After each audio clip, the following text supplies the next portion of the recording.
RG मंजरी वर्मा आज आपके लिए एक अपनी लिखी ही कहानी लेकर आई है। कहानी का शीर्षक है सुगना गाय। कहानी कुछ यूं शुरू होती है कि एक समय की बात है। एक शिवरी नामक राज्य था। उसका राजा प्रदान बड़ा दयालु और दानी था। अपने दरबार से किसी को खाली हाथ नहीं जाने देता था। उसके राज्य में प्रजा बहुत सुखी थी। वो पशु पक्षियों से भी अत्यंत प्रेम करता था। राजमहल के बाग में तरह तरह के फल फूल के वृक्ष और पौधे लगे थे। नित कई प्रकार के पशु पक्षी का वहां आना होता था। सैनिकों को आदेश था कि यदि कोई भी पक्षी पेड़ों पर फल खा रहा हो या अपना घोंसला बना रहा हो, उसे कभी हटाना नहीं है, बल्कि एक चबूतरा बनवा दिया गया था। उसमें नियम से सुबह शाम पक्षियों के लिए दाना बिखेरा जाता था और मिट्टी के बर्तनों में पानी भरकर रखा जाता था। राजा के पास सुगना नामक एक गाय थी। राजा उसे बहुत प्यार करता था। सुबह अपने हाथ से हरा चारा खिलाता, फिर वो अपने दरबार की तरफ सुगना गाय को प्रणाम कर चला जाता और रात में फिर सुगना गाय के पास आता, उसे प्यार से सहलाता। सभी को पता था कि सुगना गाय राजा को सबसे ज़्यादा प्रिय है, क्योंकि वो गाय राजा को एक साधु ने दी थी।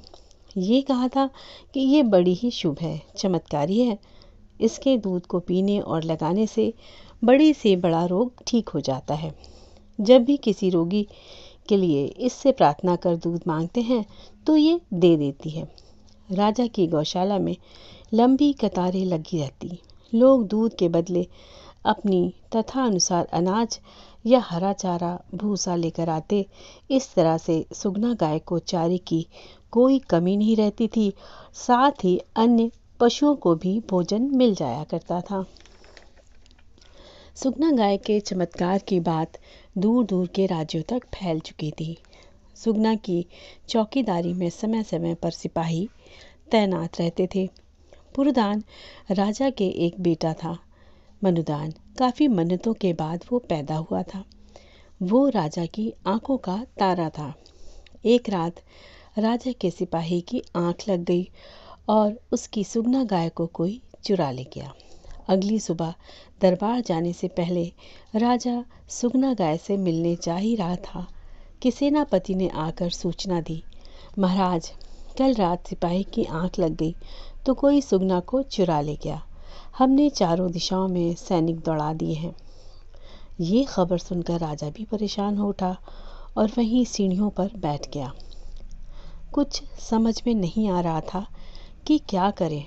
तभी राजा पुरदान ने कहा, सेनापति, राज्य में ढिंढोरा पिटवा दो। जो भी सुगना गाय को लाएगा उसे 100 स्वर्ण मुद्राएं दी जाएंगी और जो चोर को भी पकड़ के लाएगा उसे इनाम के साथ साथ राज्य की सेना में सिपाही बना दिया जाएगा।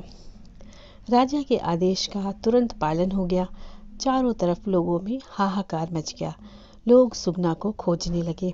राजा वहीं बैठा हुआ था कि तभी मनुदान कूदता हुआ राजा के पास आ गया। अपने पिता को चिंता में बैठा देखकर बोला, पिताजी प्रणाम। आप यहाँ सीढ़ियों पर इतनी चिंता में क्यों बैठे हैं? आज आपने मुझे प्यार भी नहीं किया।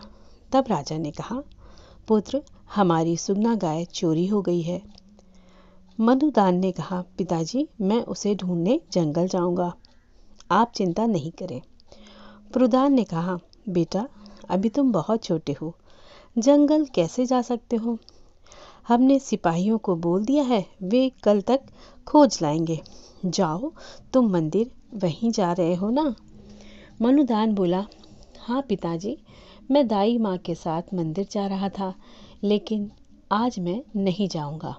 आज तो मैं दाई माँ के साथ जंगल जाऊंगा सुगना का पता लगाने। तब राजा ने समझाते हुए कहा, बेटा, तुम मंदिर नहीं जाओगे तो भगवान श्री कृष्ण तुमसे नाराज हो जाएंगे। तुम पहले मंदिर जाओ। मनुदान बड़ा ही संस्कारी व आज्ञाकारी बच्चा था। उसने कहा, अच्छा पिताजी, उसके बाद जाऊंगा। राजा उसके भोलेपन पर मुस्कुरा दिए। मनुदान ने दाई माँ की उंगली पकड़ी और मंदिर की ओर चल पड़ा। मनुदान बचपन से ही दाई माँ के साथ कृष्ण मंदिर में आया करता था और जब तक दाई माँ भगवान का पूजन करती, भजन गाती, मनुदान दाई माँ की टोकरी से फूल भगवान को चढ़ाता, पानी चढ़ाता, नन्ही उंगली से चंदन भगवान के चरणों में लगाता, उनके साथ अपने मन की बातें करता, सुलभ बाल लीलाएं करता, खेल खेल में पूजन कर लिया करता था। उसे बस इतना लगता था कि भगवान को भी खेलना पसंद है।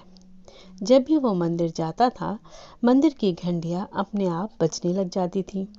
दाई माँ इसे देखकर बहुत खुश होती थी। लेकिन उस रोज जब वो मंदिर में प्रवेश करने लगा तो घंटियां नहीं बजी। दाई माँ आश्चर्य से मनु को देखने लगी, जो कि आज बेहद उदास था। दाई माँ बोली, मनु, तुम ये लो फूलों की टोकरी, भगवान के साथ खेलो, मैं और फूल चुनकर लाती हूँ। लेकिन मनु कुछ नहीं बोला। वो मंदिर में जाकर एक कोने में बैठ गया। दाई माँ ने कहा, क्या हुआ, कुछ तो बताओ, आज खेलोगे नहीं? मनु बोला, नहीं, आज मैं नहीं खेलूँगा, मैं भगवान से गुस्सा हूँ। दाई माँ ने कहा, अरे, भगवान से कोई भला गुस्सा होता है? चलो जल्दी जल्दी खेलो, मैं आती हूँ। दाई माँ मंदिर से फूल चुनने चली गई।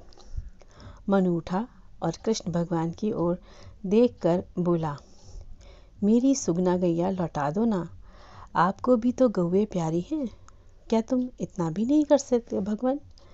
मेरे पिताजी बहुत दुखी हैं, देखो मैं कितना छोटा हूँ, मैं जंगल में जाऊँगा तो थक जाऊँगा, आप कुछ करो ना, वरना मैं कभी आपके पास खेलने नहीं आऊँगा।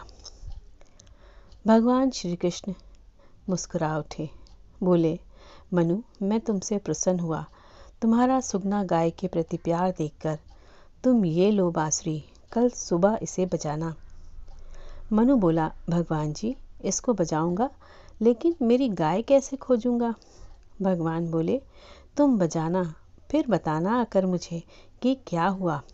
मनु बोला, अच्छा, आप कहते हैं तो वैसा ही करूंगा। कुछ ही देर में दाई माँ आ गई और पूजा करके मनु के साथ महल चलने लगी। तभी उन्होंने देखा, मनु, तुम्हारे हाथ में मुरली किसने दी? क्या तुमने उठाई है? मनु बोला, नहीं दाई माँ, भगवान ने दी है, कल इसे बजाऊंगा, लेकिन कल तक तुम किसी को ये बात मत बताना कि ये बांसुरी मुझे भगवान ने दी है। दाई माँ समझ चुकी थी कि कुछ तो प्रभु लीला करने वाले हैं। अगली सुबह मनुदान बांसुरी बजाने लगा। उसके मुख से जो भी फूंक निकलती वो अचानक इतनी सुरीली हो जाती कि उसकी गूंज चारों ओर फैलती गई। दाई माँ वहीं बैठी हाथ जोड़े प्रभु को याद करती जा रही थी। उसके आंखों से अश्रुधारा बह निकली थी। तभी सिपाहियों को महल में सुगना गाय आती दिखाई दी। सभी उस ओर दौड़ पड़े। राजा को भी ये समाचार पहुंच चुका था। राजा और उसकी रानी प्रेमाश्री नंगे पैर द्वार की तरफ तेज कदमों से दौड़े चले आ रहे थे, जिधर से सुगना गाय आ रही थी। सुगना सीधा मनुदान के पास आकर रुक गई। उसकी गर्दन झूम रही थी। मनुदान की बांसुरी इतनी मीठी थी कि राजा पुरुदान और रानी प्रेमाश्री भी मंत्रमुग्ध हो गए, आश्चर्य से भर उठे। आगे बढ़कर मनु को उन्होंने गले से लगा लिया। दाई माँ से उन्हें सब कुछ पता चल गया था कि कैसे मनु को भगवान श्री कृष्ण ने बांसुरी दी। ये सब जानकर राजा ने बेटे से कहा, ये सुगना गाय तुमने खोजी है, बोलो तुम्हें उपहार में मैं क्या दूं? 100 स्वर्ण मुद्राएं?